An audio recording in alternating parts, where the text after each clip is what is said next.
Newton-Leibniz, le choc des égaux.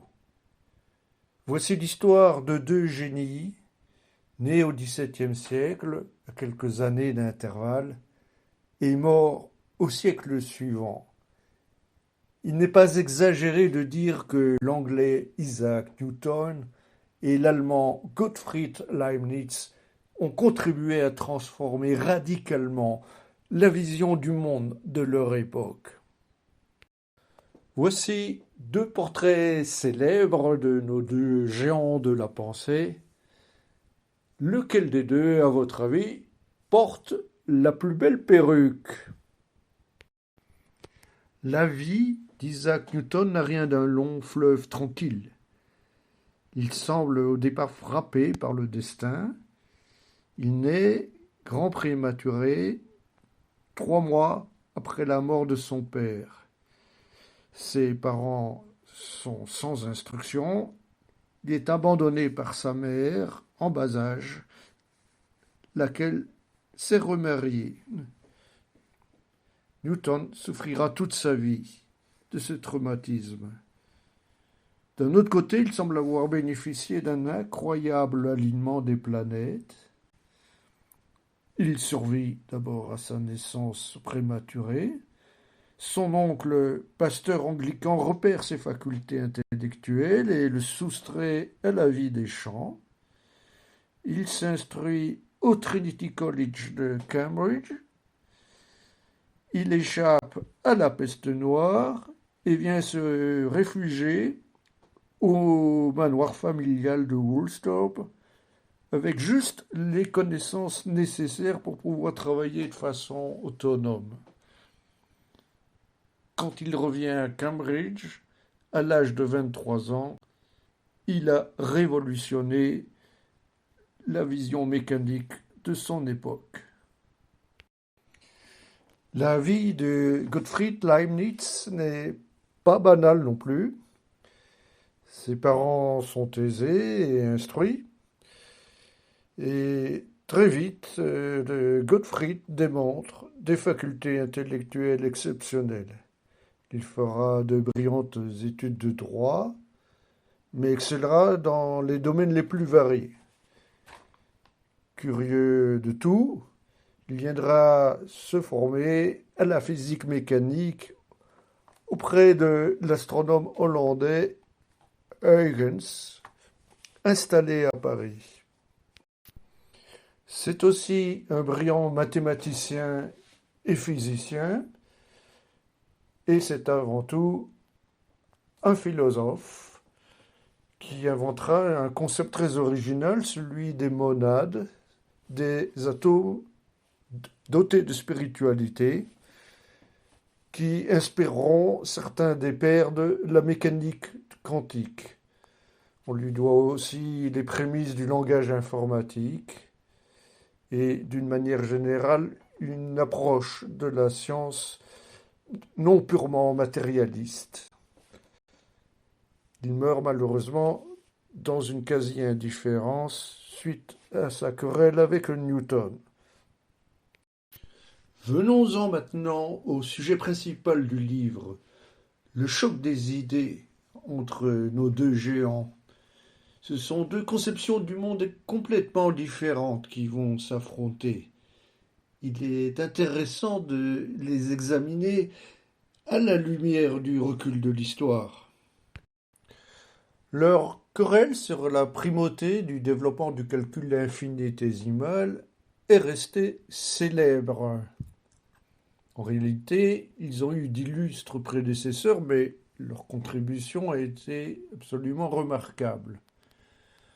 Newton met d'abord au point son calcul des fluxions, c'est ainsi qu'il appelle la dérivation, pour pouvoir calculer des vitesses et accélérations de planètes dans leur course autour du Soleil.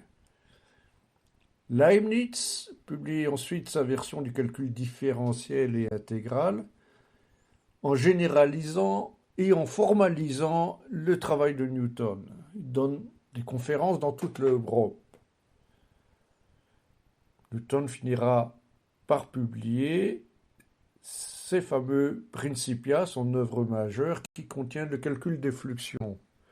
Il est élu président de la Royal Society, l'Académie des sciences de Londres, qui finit par accuser Leibniz de plagiat. Une espèce de tribunal scientifique présidé par Newton va trancher la polémique en faveur de Newton, bien évidemment. Les conséquences pour Leibniz seront désastreuses. Il perd tous ses appuis et mourra dans la solitude. La postérité reconnaît la primauté de Newton, mais reconnaît aussi que Leibniz a travaillé de façon autonome et que par ailleurs, il est l'auteur d'un travail de formalisation qui est tout à fait essentiel. Newton et Leibniz ne sont pas d'accord non plus sur des notions aussi fondamentales que celles de l'espace et du temps. Leibniz est un des tout premiers à affirmer que l'espace et le temps ne sont pas absolus. Une véritable révolution de pensée pour l'époque.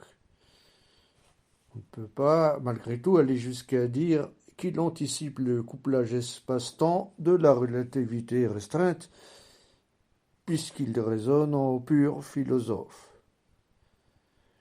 Newton ne doute pas du caractère absolu de l'espace et du temps.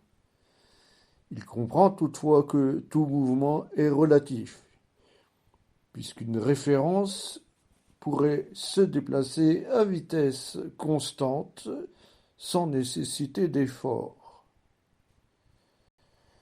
Quant à l'univers, il est infini pour Newton, puisqu'on ne peut pas lui imaginer un bord. Il est au contraire fini pour Leibniz, qui reprend l'argument heuristique de Kepler, qui reste contestable aujourd'hui. Toutes ces questions restent d'une brûlante actualité. Pour Newton, l'existence du vide est naturelle. Les philosophes atomistes de l'Antiquité, les plus célèbres étant les Grecs Démocrite, Leucippe et Épicure, pensaient déjà que la matière était composée d'atomes insécables, séparés par du vide. L'auteur romain Lucrèce reprendra et développera leurs idées dans son célèbre De Rerum Natura. Leur vision s'opposait radicalement à celle d'Aristote, selon laquelle la nature a horreur du vide. En 1643, alors que Newton vient de naître, Torricelli réalise sa fameuse expérience du vide à l'aide de son tube rempli de mercure. Blaise Pascal analysera son expérience en clarifiant la notion de pression. Vient ensuite l'analyse rigoureuse du système solaire réalisée par Newton. Il montre que l'attraction universelle suffit à maintenir la course des planètes autour du Soleil. Il n'y a pas besoin d'efforts pour pousser les planètes sur leur trajectoire, comme on le croyait jusqu'alors. L'Église imaginait que c'était des anges qui les poussaient. Quant aux physiciens de l'époque, en tête desquels on trouve Descartes, ils pensaient que les planètes se mouvaient dans un mystérieux cinquième élément, l'éther, dont les tourbillons faisaient avancer les planètes. Leibniz adoptera cette théorie pour des raisons d'ordre métaphysique. L'idée du vide lui était insupportable. Il y voyait une imperfection dans la création, le plein étant à ses yeux plus noble que le vide. Nos deux hommes ont beau être très croyants l'un et l'autre et accorder une grande confiance dans les écrits de la Bible, ils ne sont pas du tout d'accord sur les modalités d'intervention de Dieu dans l'univers. Pour Newton, Dieu intervient en permanence. Il a pourtant montré que le mouvement des planètes autour du Soleil est dicté par des lois immuables, dont Dieu est formellement absent, mais les trajectoires des planètes lui paraissent instables, sans quoi il se trompe. Pour lui, Dieu doit donc corriger en permanence le mouvement des planètes. La gravitation universelle entretient le mouvement des planètes, mais il a bien fallu que Dieu intervienne pour les lancer au début de l'univers.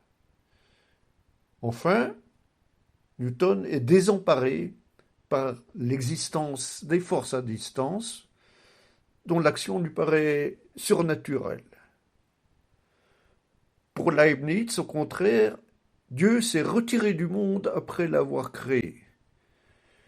Il imagine que Dieu a parfaitement réglé le monde dès la création et il tourne, depuis le début, dans une harmonie préétablie, parfaite. Il n'a donc plus à intervenir. Il est frappant de noter que cette idée d'harmonie préétablie trouve un écho très fort aujourd'hui avec le réglage fin des constantes de l'univers et des conditions initiales depuis le Big Bang. Pour terminer, je vous laisse avec deux citations célèbres de nos deux phénomènes. Newton présente là une image plus humaine de lui, en apparaissant subitement modeste et même poète. Il traduit là son émerveillement devant la création et semble pressentir qu'une part de la vérité nous restera à jamais inaccessible. Leibniz, de son côté, s'exprime d'abord comme physicien, puis comme philosophe à la fois rationnel et mystique. Pour lui, il est clair que Dieu est l'auteur des lois qui permettent à l'univers de tourner de façon optimale. Et voilà, mon livre est disponible sur Amazon, il suffit d'effectuer une recherche sur mon nom ou sur des mots-clés comme Newton et Leibniz pour le trouver. Au-delà des débats scientifiques et philosophiques, il retrace une part de la vie de nos deux protagonistes, sans oublier la dimension psychologique de leur confrontation. Il peut intéresser les scientifiques, bien sûr, mais aussi les enseignants, les élèves et tous les esprits curieux de la vision de fonctionnement de notre univers.